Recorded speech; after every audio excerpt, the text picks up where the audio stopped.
हर हर महादेव। देवों के देव महादेव जी के चरण में प्रणाम करती हूँ, मेरा प्रणाम स्वीकार हो। माता गौरव पार्वती के चरण में प्रणाम करती हूँ, मेरा प्रणाम स्वीकार हो। गणपति ललनमा के चरण में प्रणाम करती हूँ, मेरा प्रणाम स्वीकार हो। सब देवी देवताओं के चरण में प्रणाम करती हूँ, मेरा प्रणाम स्वीकार हो। माता और पिताजी के चरण में प्रणाम करती हूँ, मेरा प्रणाम स्वीकार हो। गुरु भाई बहन, मैं कथा सुनाने जा रही हूँ। इस कथा को पूरा सुनिए और रहस्य जानिए। आदि नहीं, आदि सुनने में शिव गुरु का अपमान होती है और पूरा सुनने में ज्ञान होती है, इसलिए कथा को पूरा सुनिए और रहस्य जानिए। हर हर महादेव, घर घर महादेव। गुरु भाई बहन, एक राजा थे और एक रानी थी। राजा साहब का महल बहुत छोटा था, उतना बड़े राजा नहीं थे, उनका राज भी छोटा था। राजा साहब का कारोबार भी छोटा था, लेकिन राजा साहब निसंतान थे, उनका कोई संतान नहीं था। राजा साहब के संतान ना होने के कारण राजा साहब बड़े दुखी थे। उन्हें संतान नहीं होने के कारण बहुत दुख होता था। रात दिन संतान के ही बारे में सोचते रहते थे। उन्हें लगता था कि सारा लोग के तो संतान है, तो संतान के सहारे जी लेते हैं, लेकिन मेरा तो कोई संतान नहीं है, मैं किनके सहारे जीऊँगा। मर जाने के बाद मेरा कर्मठ करने को लिए मेरे पास कोई नहीं रहेगा, मेरा कंधा भी देने के लिए कोई नहीं रहेगा, और पता नहीं मेरा राज को कौन लेगा, मेरा राज कौन संभालेगा, मेरा उत्तराधिकारी कौन बनेगा। बड़े किस्म किस्म के उनका मन में ख्याल आता था और उन्हें लगता था कि मैं क्या करूं, किसके सहारे जीऊं। गुरु भाई बहना, राजा साहब बड़े बेचैन रहते थे और रानी को भी कहा करते थे कि हम अपना प्राण को त्याग देंगे और इस संसार में हम जीना नहीं चाहते हैं। लेकिन गुरु भाई बहना, एक दिन ऐसा समय आया कि राजा दुखी होकर और घर को त्याग कर चल दिए। जब घर को त्याग कर चल दिए, रानी को बोले, रानी हम दोबारा लौट कर राज में नहीं आएंगे, हम महल तेज कर जा रहे हैं। रानी ने रोने लगी और गिड़गिड़ाने लगी और बोली, राजा साहब आप अपने तो महल छोड़कर चले जा रहे हैं, लेकिन भला हम क्या करेंगे, हम भी आपको साथ चलते हैं। लेकिन राजा साहब घोड़े सवार होकर और जल्दी से अपना घर से महल से निकल गए और जाने लगे। बेचारी रानी गुरु भाई बहना, वो धीरे धीरे वो भी घर से निकल गई, जाने लगी। लेकिन राजा साहब जो थे घोड़े सवार थे, तो वो कैसे जाते, वो तो आगे आगे निकल गए, रानी बेचारी पीछे से। राजा चले गए, रानी रोती कलपती गिड़गिड़ाती लौट आई अपने राजमहल, लेकिन राजा आगे चल गए। जब आगे गए तो चलते चलते चलते चलते चलते चलते चलते उनका बहुत बड़ा घना-घोर जंगल मिला। घना-घोर जंगल मिला तो जंगल में दो ऋषिवर थे। तो राजा से कहने लगे कि हे राजा, तू कहाँ जा रहे हो और किस कारण जा रहे हो, आखिर क्या बात है जो तू जा रहे हो। ये राजा बोले, महाराज क्या बताऊं, अपना दुख भरी बात हो, यदि आपको सुनाऊंगा तो क्या आप मेरा दुख को हर लेंगे। वो ऋषिवर कहते हैं, हे राजन, हर तो नहीं ले सकते हैं, लेकिन आपका दुख का बंटवारा जरूर कर सकते हैं, कुछ ना कुछ तो आपको मदद हम कर ही सकते हैं। ये राजा इतना बात सुनकर बैठ गए वहाँ ऋषि मुनि के पास और बैठकर कहने लगे कि हे महाराज, मेरा दर्द तो बहुत बड़ा है। इनका आंखों से आंसू गिरने लगा राजा को और अपना बात सुनाने लगे। महाराज, मैं एक छोटा राजा हूँ और मेरा एक छोटा सा राज है, मेरा घर में एक पत्नी है, दाई दासी भी हैं, लेकिन मेरा कोई संतान नहीं है, मैं निसंतान हूँ। और निसंतान हूँ तो किसके सहारे अपना घर रहूँ। मैं अपना प्राण को त्यागने के लिए मैं वन में आ गया हूँ कि मेरा जो शरीर है, कोई काम गांव में कुछ होगा तो मेरा शरीर को कंधा कौन देगा। इसलिए हम जंगल में आ गए हूँ कि मेरा प्राण भी यहाँ जाएगा तो कौआ चील सारा जीव जंतु ने मेरा शरीर को नोच खाएगा, तो इसी कारण मेरा स्वर्ग का प्राप्ति होगा और उन लोग भी मेरा आशीर्वाद देगा मुझे, और हो सकता है उसी कारण मुझे पिछला जन्म में संतान की प्राप्ति हो जाए, मैं निसंतान ना रहूं। ये महात्मा कहते हैं ऋषिवर, हे राजन, ऐसी बात मन से निकाल दीजिए।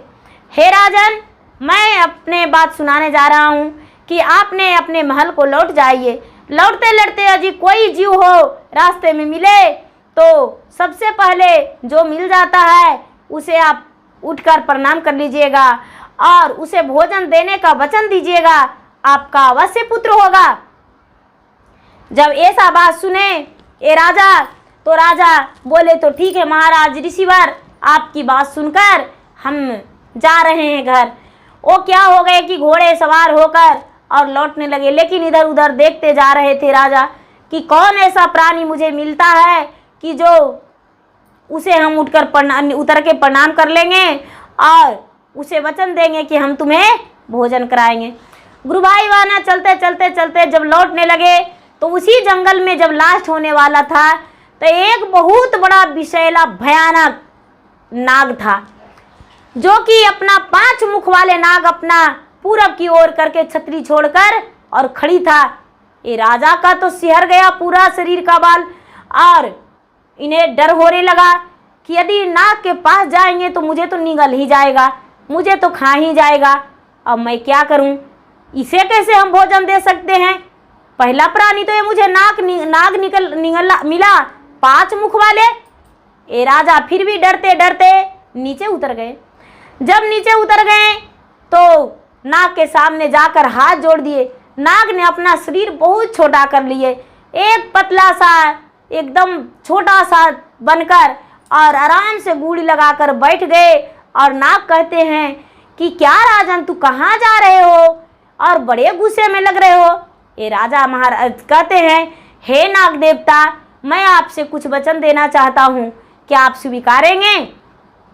ये नाग देव कहते हैं कि हम तो एक जंगल में रहने वाले हैं, विषैला जानवर हैं, विष वाले हैं, जिसका हम डांस लेंगे उसका मृत्यु तो तय है। आखिर राजन क्या तुम बताने चाहते हो, बताओ।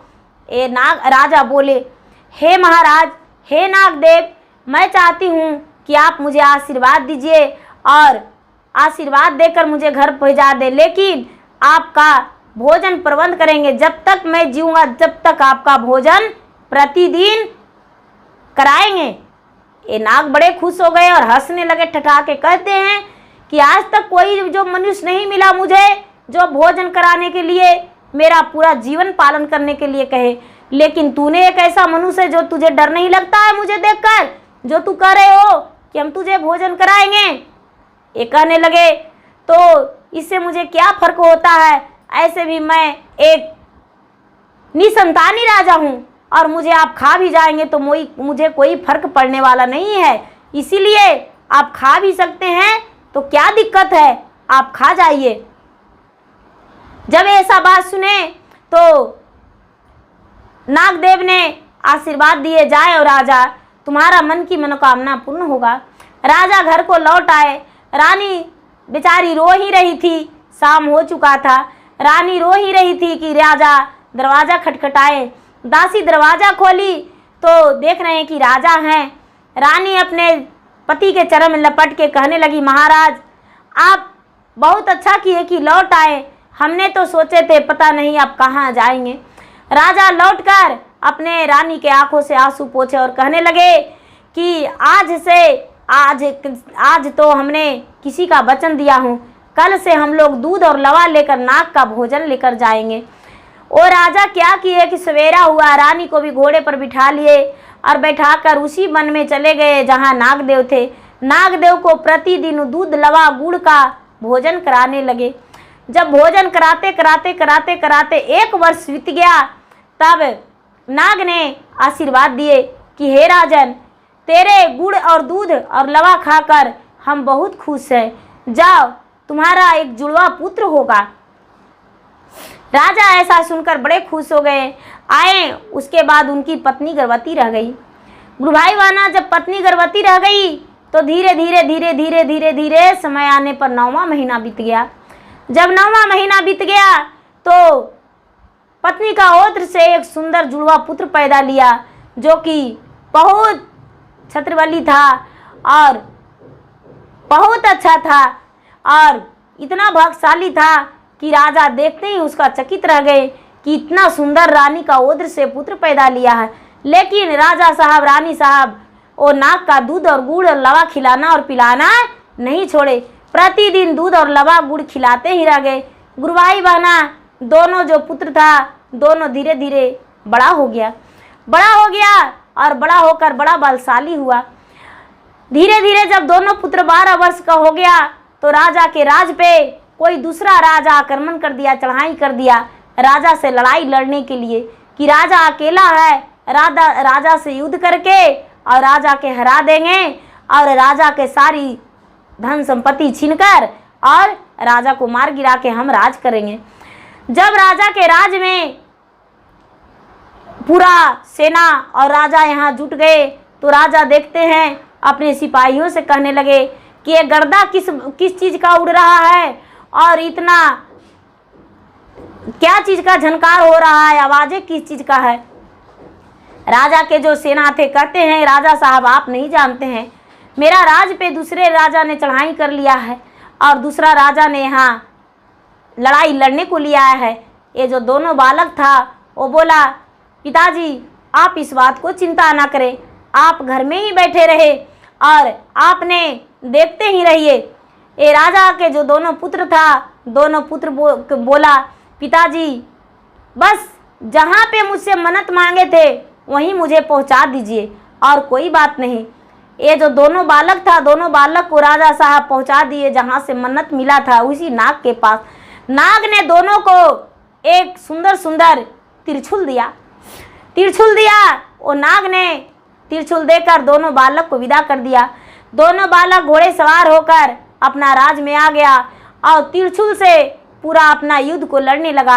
जब लोगों ने देखा कि उस बालक को हाथ में कोई वैसा सामान नहीं है, कोई वैसा औजार नहीं, तेगा नहीं, ढाल नहीं, तलवार नहीं, वो सब पूरा खुश थे कि ये दो बालक क्या बिगाड़ेगा, छोटी छोटी एक तिरछुल है। लेकिन जब तिरछुल इनका लड़ने लगा तो एक जैसे लहरा लहरता है, चमकता है, चमचम जाके चमकने लगा और एक का मारे तो 7 मरे, 7 का मारे तो 17 मरे, 17 का तो 27। मतलब लोगों का पटोर 2 घंटा 3 घंटा होते होते सारा जितना सेना थे जो राजा लड़ने आए थे उनका सारा सबका समाप्त करके और आज अपना पिता का वापस लौटा लिए। वो राजा पराजित होकर लौट गए और ये दोनों बालक अपने पिता के पास आ गए और पिता के पास आकर कहते हैं पिताजी हमने तो उसे मार गिरा ये हटा दिए और अपना राज लौटकर चला गया, कुछ जो बचा बाकी तो मरकर पटोर हो गया।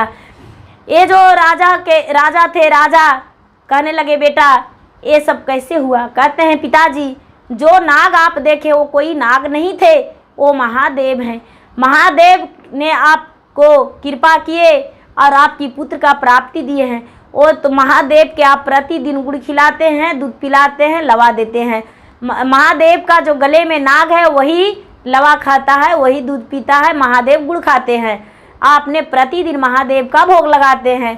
पिताजी आज से वन में नहीं जाइएगा, आज से एक शिवलिंग भगवान का मंदिर बनाइए, शिवलिंग बैठाइए और द्वार पे ही पूजा कीजिए और द्वार पे ही भगवान का स्थान दे दीजिए। राजा ने अपने द्वार पे एक सुंदर सा भगवान का मंदिर बनाए और मंदिर बनाकर और भगवान का स्थान दिए और उस दिन से भगवान को बोले भगवान आप तो कन कन में बसते हैं लेकिन माया रूपी कहीं भी आप रह सकते हैं, इसलिए आपका स्थान हम अपने द्वार पर दे रहे हैं। और अपना द्वार पर देके और द्वार पर ही पूजा करने लगे। राजा रानी दोनों बालक और भगवान सब अपना साथ में रहने लगे। भगवान भी उनके द्वार पे और राजा भी अपना उसी जगह और रानी भी और दोनों पुत्र भी। तो गुरु भाई बहना मेरा वीडियो अच्छा लगे तो इसे लाइक कीजिए, शेयर कीजिए, सब्सक्राइब कीजिए। धन्यवाद। हर हर महादेव, घर घर महादेव।